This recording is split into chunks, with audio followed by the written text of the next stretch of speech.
بھارتی شہر احمد آباد میں سرکاری ایئر لائن ایئر انڈیا کا مسافر طیارہ گر کر تباہ ہو گیا ہے، جس میں متعدد ہلاکتوں کا خدشہ ظاہر کیا جا رہا ہے۔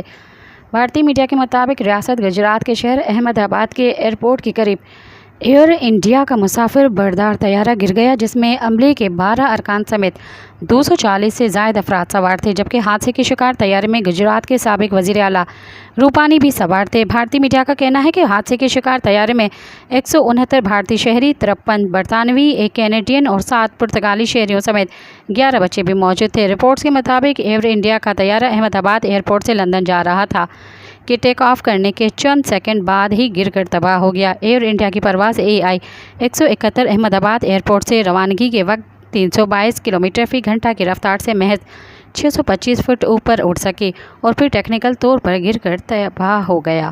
سبسکرائب کیو عوامی نیوز HD کے